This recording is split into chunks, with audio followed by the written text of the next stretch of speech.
This is LA's first. Live from Los Angeles, welcome to the Dr. Erin Show. We're all about manifestation, transformation, and breakthroughs. It's time to claim your birthright of prosperity, vitality, and love. So grab your tea or coffee because together, we're awakening the world. May you live your truth. Live from Los Angeles, this is Dr. Erin. We come together each day to know the truth, to live on spiritual principle, and to align with universal law and our unique divine expression. That's right. Live your truth. We come together also in community, in Soul Society, in New Thought Global. We come together to recognize that we are here to claim our birthright of prosperity through bringing our soul-based businesses, spiritual coaches, and world-renowned spiritual leaders into the world so that we can touch lives and awaken 1 billion people. That is our mission. Our vision is to be the #1 spiritual community committed to enlightenment, empowerment, and entrepreneurship. So today we're going to talk about the universal law of divine will. Universal law of divine will. This is a series at number 10 of 52 series. And so we first want to define what is divine will. And it is different than what the world will consider free will. So I remember years ago, I was actually in ministerial. We had a 3-day panel where we had to actually go to, we were at like a Casa de Maria in Montecito. We went up there for 3 days and we had panels. It was actually very stressful because I had been in a program for years and years and years.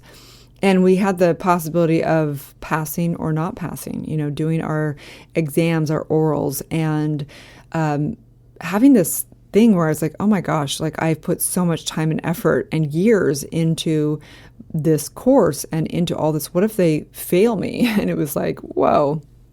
So I had to I was sitting there in the midst of it, kind of stressed out bizarrely in a weird way. And I thought, well, what is my free will versus, what is in the hands of someone else? And so I began to really contemplate what is free will. And it's something, of course, we had debated and there's distinctions within New Thought world and within Science of Mind and all that. And the real distinction between what we would consider free will or divine will is that we recognize that the core of who we are is source. The core of who we are is divine, is God, is our higher self. And so we have to recognize that everything is the outpicturing of the one, of this one source. And so we have to recognize also that it's kind of different than how we think of free will. It's not like I pick up a glass of water and I move it to the other side of the table and that would be considered a free will, right? There's something bigger going on. There are forces in this universe that create differently than what the logical, traditional mind thinks of how we create individually. So we have to first define what is free will versus divine will. So free will, if you take a look at Merriam-Webster's dictionary, it says number 1 is voluntary choice or decision, right?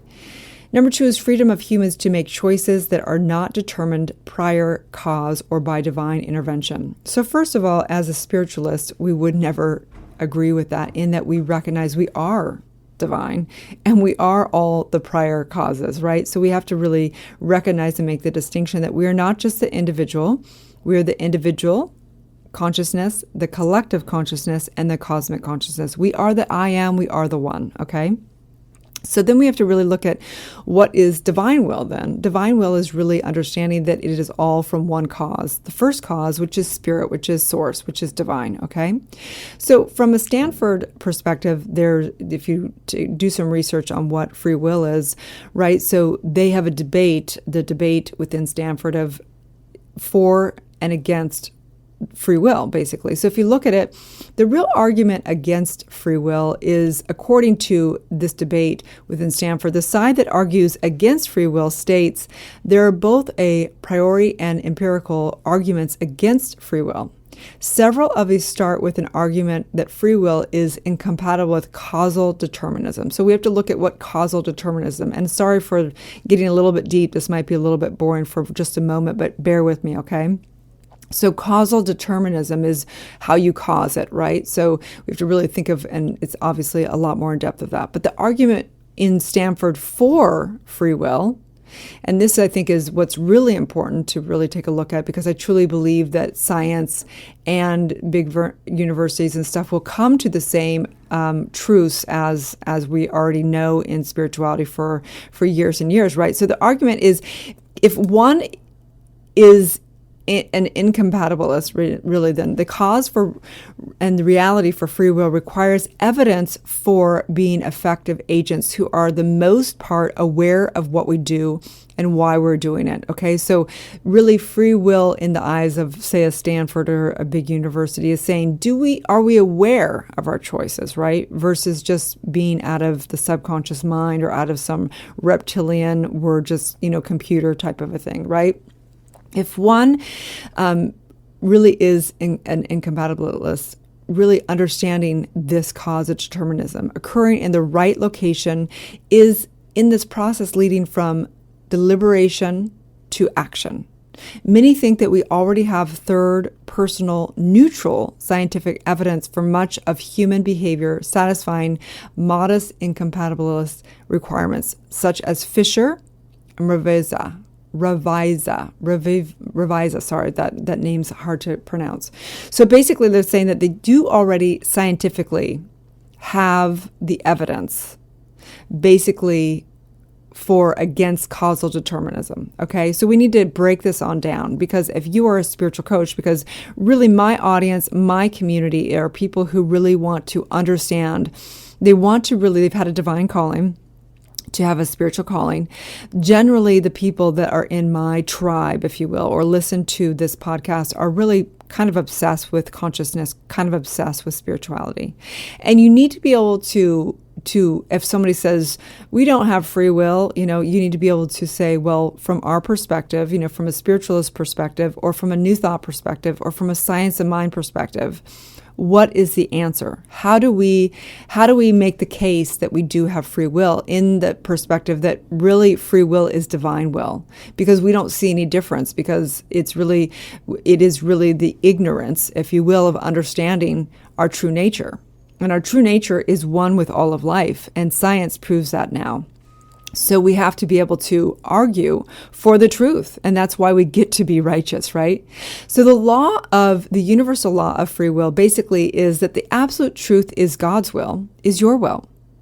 God's will is your will. There's no delineation, okay? This law works in direct proportion to your ability to direct energy upon universal law by the power of your mind and with the conviction of your heart. Divine will has nothing to do with using force upon the physical realm. Control is influenced by the beliefs within your soul. Okay, so this is the deal. We know that everything is the outpicture of what's happening in your soul, okay? Your soul is not neutral. Your soul is where all your limited beliefs are in, okay? So say, for example, you feel like you want something in life. You want to have freedom of choice and free will to be able to manifest something. But life might feel like it has a completely different plan, and there's resistance, and you're not being able to manifest and demonstrate what you want in life. We have to recognize, because it is actually not necessarily coming from that logical standpoint. It's actually, life is outpicturing the free will, and the divine will is happening at a soul level. You don't have to do anything. It is in actually your perception of life from your limited beliefs that is outpicturing through the law of polarity and all kinds of things, okay? So we have to take a look at how are you creating your free will? You're creating your free will by actually your decisions in mind. Your identity is what's causing the free will to outpicture. So we have to go past the concept of, do you have choice or do you not have choice, okay? You always have choice. But say the addict that's very addicted feels like, I have no choice in this. I'm just doing things on automation. Well, it's because they have chosen over and over and over again at a soul level, at a subconscious level, to hand their power over again and again and again to a substance, a thing, or a circumstance. Therefore, they're experiencing having no free will. But the reality is that they created over and over again. They made choices that create now what feels like they have no choice, which is actually what they did choose. Okay. So it's the same thing with anything in life, right? So say I want high energy. I want to have freedom of choice to have high energy right here, right now. But over time, I've made, choices of poor choices of the food that I've put in my body over and over and over again. Or I also, have something at a soul level that I feel like I've not completed different epigenetic cycles within my DNA, right? So, but all of this was choice. It was choice at some point in time, which we know there's no such thing as point in time in spiritual, but there is the choice and there is the effect that's happening, that's outpicturing now in your current reality, okay? So how do we restore feeling like we have more and more, quote, quote, free will? And this is the deal, as always. We have to do our inner trauma, spiritual trauma work. We have to release feeling like we're the effect of anything. We need to awaken to the fact that we chose every last drop of what we're experiencing now, whether that be culturally, whether that be individually, whether that be that we created, even from a cosmic perspective. Okay. So we first have to wake up to the fact that we created all of it. Next, we have to align. We have to align, of course, with this. So, of course, it goes back to the 4 steps. The first step is to awaken, to wake up and decide that we want to restore our free will. Second is to reprogram our subconscious mind, meaning that we do our inner trauma work. We deprogram from what the culture has told us, that we're an individual, that we just have this mini-me free will. No, we have to reprogram to recognize the truth of who we are. We are divine. We are God's will. We are that at a soul level. And then we have to align, and this is an important thing also. We have to align with universal law. So if you're an addict or whatever, right, you've got to cleanse the body. You've got to restore the chemistry of the body, right? You've got to align to your unique truth, and live in alignment with what really works for you or doesn't work for you. And then, of course, we've got to affirm every single day. Step 4 is to affirm every single day in every way and tap into our higher self through meditation, through all the processes, so that we recognize. And so the extent to which you're going to feel powerful is the extent to which you expand your consciousness and align to universal law and to your unique truth, okay? The extent to which you will experience having free will is the extent to which you align to the truth, to which you expand your consciousness, and to you aligning to universal law, to Mother Nature, and to your unique truth, okay? So what is divine will? Divine will is understanding that everything, every cause and effect is from one cause, which is from first cause, which is spirit, which is divine, which is God, which is the truth of who you are. And when you recognize, even when you feel like you aren't creating something, you recognize that is actually, it's the outpicturing of how the subconscious works.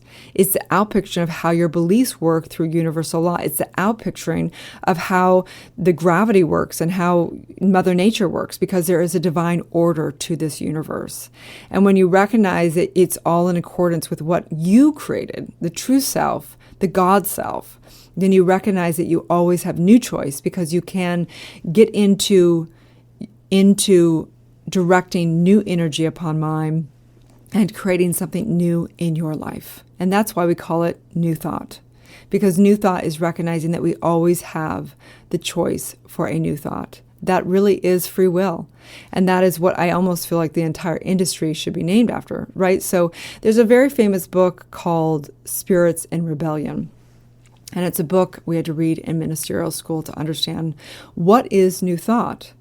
And in the first chapter, when I think about that first chapter in Spirits in Rebellion, I think about free will. What is that? What is it? What is free will?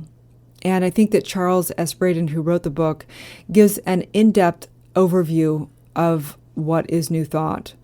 So what is it anyway? And what I got out of this reading is really understanding that the blanket of all of this philosophy, all of new thought, really comes down to free will. That's really the entire thing, is understanding how do we have free will, and how do we basically restore our free will. And for me, that is the entire point of this philosophy, of Science of Mind, of unity, of these spiritual centers. And understanding that we're able to live in total freedom and choice and create what we do want and what we desire. And in fact, just writing that I had to write a paper on it and sealing the thinking of what this really work is, which is all about your free will, your divine will, and restoring. And so this universal law is so important. It is one of the most important things to dive into, the law of divine will, which is your will, is God's will. You have created all of life. You have created this entire universe.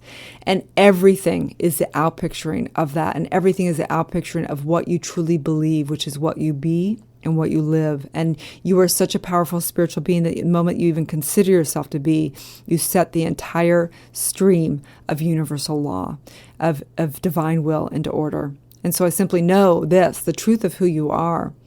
Ernest Holmes said, I exist in limitless possibilities, and that's the truth of who you are.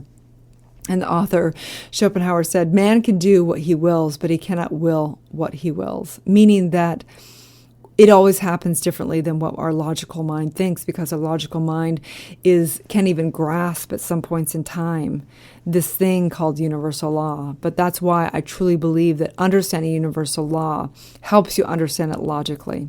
Helps you look and laugh at life and go, ha ha ha, I see this cosmic joke of how I actually created it. And the outpicturing of how it's happening right now may seem like a sick and twisted and cosmic joke, but really it is in total perfection of exactly what is the outpicturing of what I truly believe.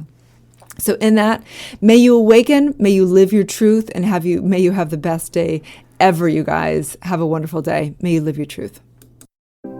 Thank you for tuning in to Soulciety and Dr. Erin podcast. If you've had a calling to be a spiritual leader or coach, you can go to soulciety.com and check out our free training. If you've received value here, I would love it if you take a moment and give a 5-star review. In exchange, I have a ton of free gifts for you. Grab your free awakening book, 40 guided meditations, and digital manifesting masterclass. I also have a free money meditation and worksheet for you so you can begin to break through your scarcity mindset and claim your birthright of prosperity. You can get all of your gifts and learn about our upcoming transformational events in my bio link in both Instagram and Facebook. That's under drerin.tv, which is DRERIN.tv. Also, I'd love to invite you into our free private community on Facebook under groups called Soulciety. That is facebook.com/groups/Soulciety. That's SOULCIETE. Have a divine day and may you live your truth.